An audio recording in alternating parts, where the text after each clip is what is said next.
Hello everyone, ICT virtual classes में मैं योगेश टिमनी आपका स्वागत करता हूं। तो जैसा कि आप जानते हैं, हम पढ़ रहे हैं फिजिक्स में बेसिकली हम कैपेसिटर धारिता पर बात कर रहे थे। तो कैपेसिटर पर हम चर्चा कर रहे हैं, कैपेसिटर यानी कि धारिता पर हम बात कर रहे हैं। और धारिता पर आज हम बात करेंगे combination of capacitors, combination of capacitor, है ना, धारिता के संयोजन पर।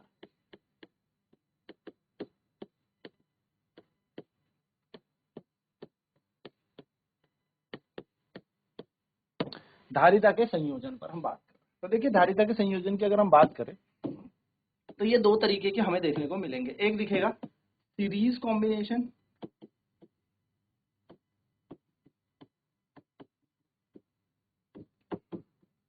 और एक आपको देखने को मिलेगा पैरेलल कॉम्बिनेशन।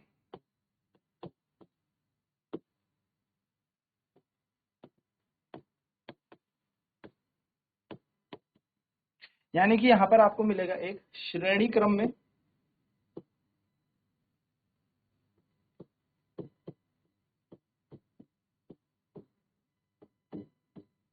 और एक आपको मिलेगा समांतर क्रम में।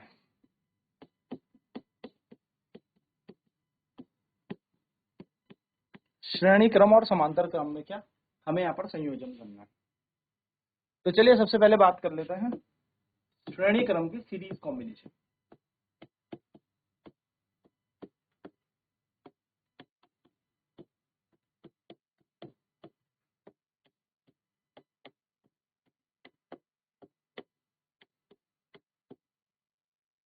देखिए सीरीज कॉम्बिनेशन में क्या होता है, एक नोट आप याद रखिएगा, चार्ज अक्रॉस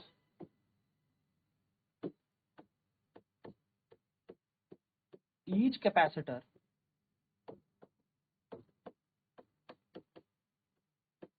इज सेम। यानी कि प्रत्येक धारिता में समान आवेश जाएगा, प्रत्येक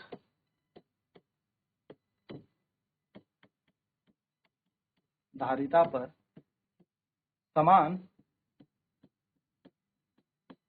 आवेश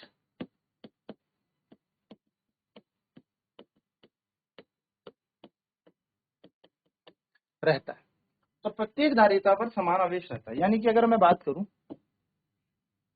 तो एक कैपेसिटर यहाँ पर ये रहा, दूसरा कैपेसिटर ये रहा, तीसरा कैपेसिटर ये रहा, मान लो चौथा कैपेसिटर। हमने चार कैपेसिटर ले लिए, ऐसे तीन पे लेते हैं ना, तीन कैपेसिटर ले लिए। पहला कैपेसिटर है C1, दूसरा कैपेसिटर C2, तीसरा कैपेसिटर C3, और ये सारे जुड़े हैं एक बैटरी से with the help of a की।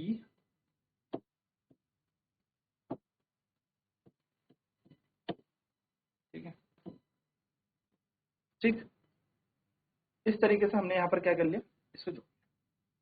हम लिखते हैं, हम जानते हैं कि आवेश सभी के पास क्या रहेगा, समान रहेगा, पर वोल्टेज यहाँ पर सबके पास अलग अलग हो जाएगा क्योंकि सबका कैपेसिटर अलग अलग है।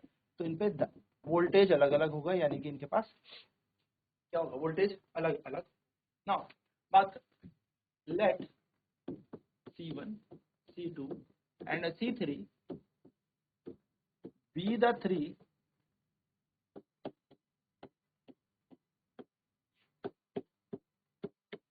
capacitors. Let C1, C2 and C3 be the three capacitors connected in series. Connected in series. ठीक है, माना C1, C2, C3 तीन धारिताएं हैं या तीन कैपेसिटर है, संधारित्र है, जो कैसे लगे हैं, श्रेणी में लगे। तो माना C1, C2 और C3 तीन धारिताएं हैं या तीन धारिता हैं जो श्रेणी क्रम में, जो श्रेणी क्रम में लगे हैं। Let Q be the charge across each capacitor, माना हमने Q जो है आवेश है प्रत्येक धारिता पे, तो माना Q प्रत्येक धारिता में आवेश है, धारिता पर आवेश है।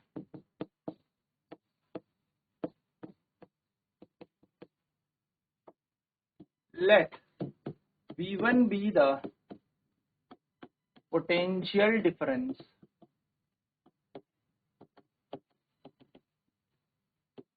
across C1, V2 be the potential difference को हम PD लिखेंगे, ठीक है, PD across, and V3 be the potential difference across C3। माना V1 C1 धारिता पर या C1 धारिता का विभव है,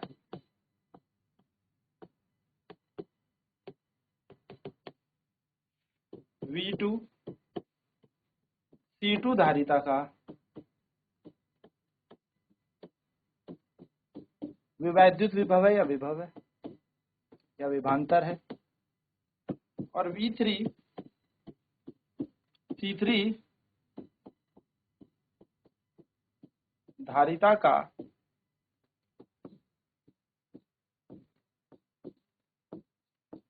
विभव, ठीक है। सो वी नो दैट,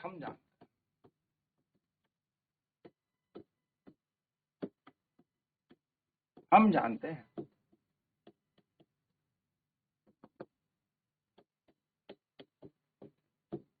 या हमें पता है ना, हम जानते हैं, हम क्या जानते हैं,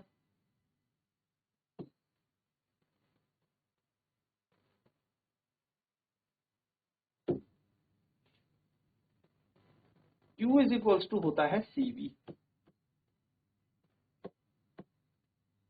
वेयर C को मैंने यहाँ पर नेट कैपेसिटेंस मान लिया,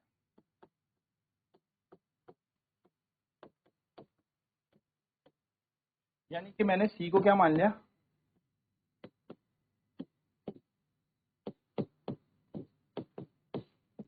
कुल धारिता, V हमारा है net voltage,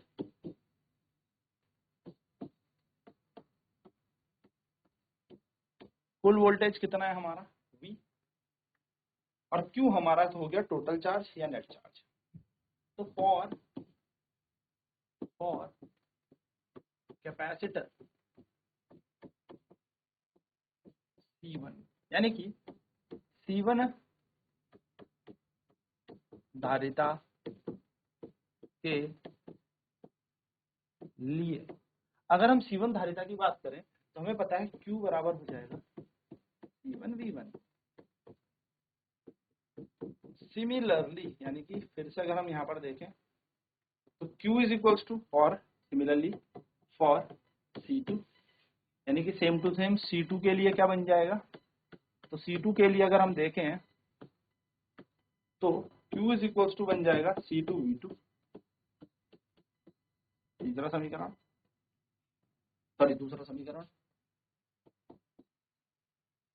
for C3 Q बराबर आ जाएगा C3 V3, ये बन जाएगा तीसरा समीकरण।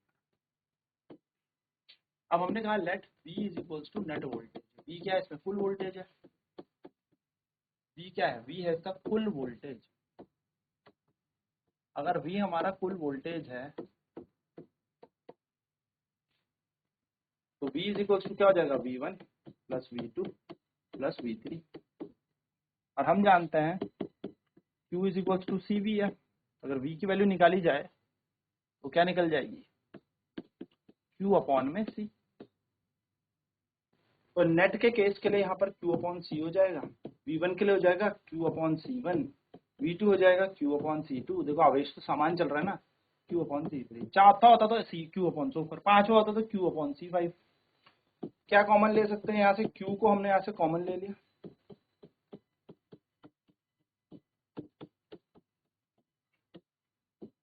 Q से Q कैंसिल, यहाँ देखेंगे तो 1/C equals to 1/C1 plus 1/C2 plus 1/C3।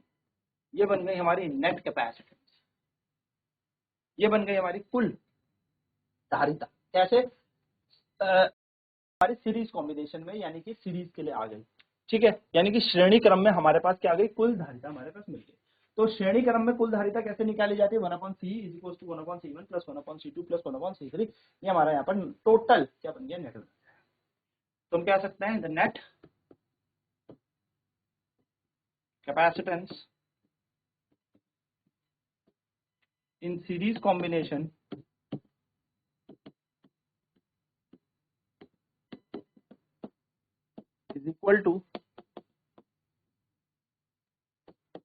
is equal to the sum of the reciprocal of individual capacitances।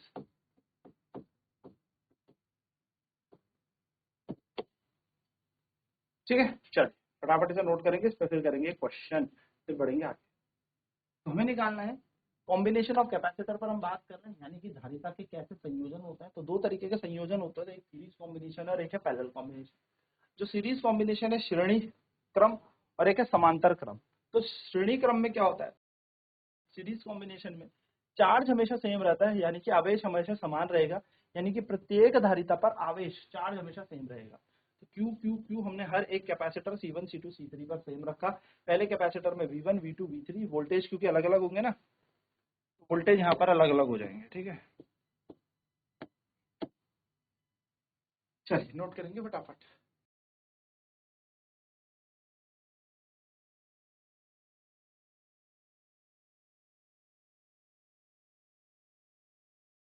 Late C1 C2 and C3 be the 3 capacitor connected in series. तो माना C1 C2 और C3 तीन धारिता है जो श्रेणी क्रम में लगे हैं। Let Q be the charge across each capacitor. माना Q प्रत्येक धारिता पर आवेश है। ठीक है,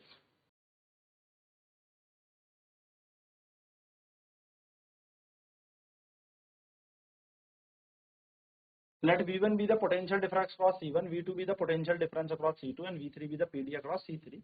माना V1 C1 धारिता का विभव है, V2 C2 धारिता का विभव है और V3 C3 धारिता का विभव है। तो हमारे पास क्या है, तीनों विभव हमारे पास है, C1 C2 C3। ठीक है, कैपेसिटर के पास के। तो हमें पता है, हम जानते हैं Q बराबर होता है CV, यानी कि Q इक्वल्स टू CV होता है। तो C का मतलब है नेट कैपेसिटर यानी कि कुल धारिता, और V का मतलब है वोल्टेज। तो अगर हम यहाँ पर बात करें कि कैपेसिटर C1 के लिए, यानी कि C1 धारिता के लिए Q बराबर हो जाएगा C1 V1, वैसे ही C2 बराबर के लिए हो जाएगा C2 V2, Q बराबर C2 V2, और C3 के लिए हो जाएगा Q बराबर C3 V3। तो ये तो हमारा चार्ज हो गया हर एक कैपेसिटर के पास। ठीक है, हर एक धारिता के पास का हमें आवेश मिल गया है, चार्ज हमें यहाँ पर प्राप्त हो गया।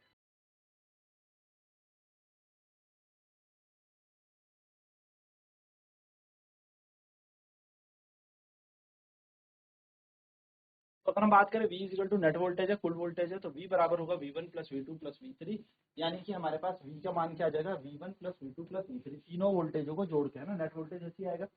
तो V की जगह हम रखेंगे Q अपॉन C, V1 की जगह रखेंगे हम Q अपॉन C1। ठीक है, V2 की जगह रखेंगे Q अपॉन C2 और V3 की जगह रखेंगे Q अपॉन C3। कैसे? क्योंकि हमें पता है V बराबर होता है Q अपॉन C। तो अगर यहाँ पर 1 तो यहाँ पर यहाँ जाएगा C1, क्योंकि चार्ज तो सेम रहेगा। V2 तो Q अपॉन C2, V3 तो Q अपॉन C3। इस तरीके से हम यहाँ पर क्या बना देंगे, इन इक्वेशंस को बना देंगे। तो यहाँ से हमने Q कॉमन ले लिया तो Q बाहर आ गया, Q से Q कैंसिल। तो यहाँ पर हमारे पास बचा 1/C equal to 1/C1 plus 1/C2 plus 1/C3। यहाँ पर हमारे पास ये तीन चीजें यहाँ पर बच गई। अगर हम देखें तो 1/C की वैल्यू क्या आ जाएगी, 1/C1 plus 1/C2 plus 1/C3, यानी कि हमने क्या किया, इंडिविजुअल का रेसिप्रोकल करके हमने इन्हें ऐड कर दिया, जोड़ दिया। एक क्वेश्चन इस पे देख लेते हैं। क्वेश्चन है, find the net capacitance, find the net capacitance of the circuit, यानी कि परिपथ की कुल धारिता, परिपथ की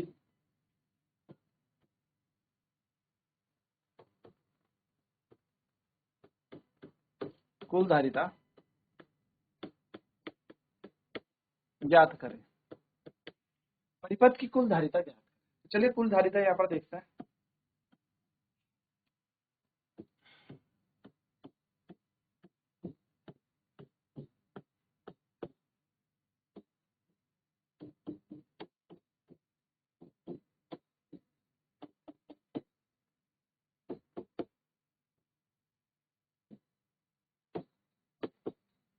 तो ए और बी दो बिंदु दे रखे हैं और हमें इस पूरे परिपथ की कुल धारिता निकालनी है, ये हमें क्वेश्चन में दिया। चलिए सॉल्यूशन निकालते हैं।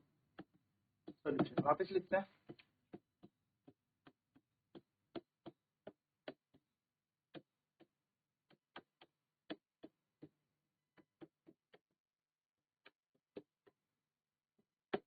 नाम दे देते हैं हम इन कैपेसिटर्स का।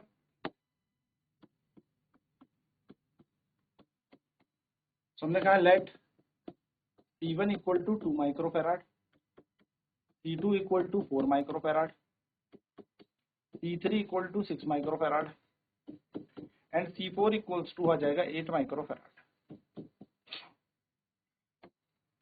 According to diagram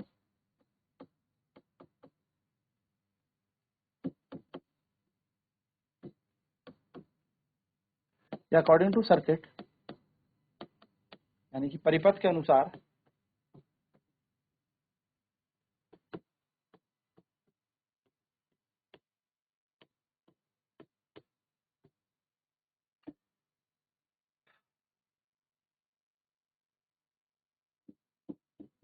these are connected in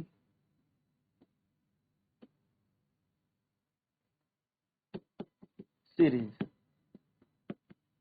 यानी कि ये श्रेणी क्रम में लगे हैं।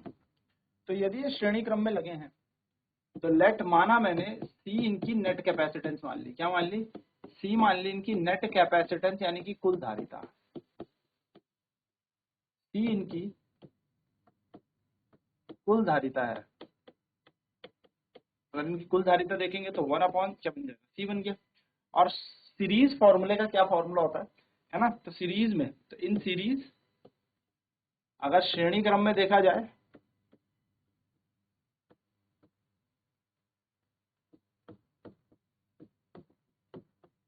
श्रेणी क्रम में हमें पता है 1/c बराबर आ जाएगा 1/c1 plus 1/c2 plus 1/c3। 1/c1 कैसे बनेगा? 1/2 प्लस 1/c4 पे आ जाएगा 1/4 1/6 1/8। क्या किया जाएगा? एलसीएम लिया जाएगा इनके बीच। एलसीएम एक ऐसा नंबर जो सबसे डिवाइड होता है। 2 से 4 से 6 से 8 से एक नंबर डिवाइड हो सकता है जो कि है 24। तो 2 12 प्लस 4 6 टाइम, 6 4 टाइम और 8 3 टाइम, इसे कट कर देता है। तो 1/c इज इक्वल टू हो जाएगा 12 और 6 18, 18 और 4 22 और 3 25। तो 25/24 हमारा यहाँ पर क्या बन गया? 1/c। 12 और 6 18 18 18, देखो 6 और 4 10 और 10 और 3 13 12 25, ठीक है बिल्कुल। तो सी उल्टा करेंगे, कैपेसिटर की वैल्यू आ जाएगी 24/25। इतना माइक्रोफेराड हमारा आंसर आ जाएगा।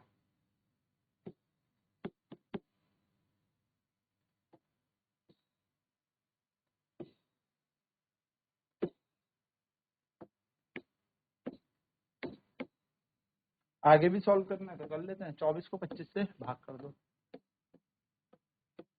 पॉइंट लागे 0, 25 8 200, 4 0, 25 से कम 25, यहाँ पर बच गया आपके पास 15, पॉइंट तो लगाइए 0, 25 ठीक है 150, यानी कि आपके पास कैपेसिटर आ जाएगी 0.816 माइक्रोफेराड। हालांकि आप इतना ना निकालें, आप इसको कॉलोनी पे छोड़ दें।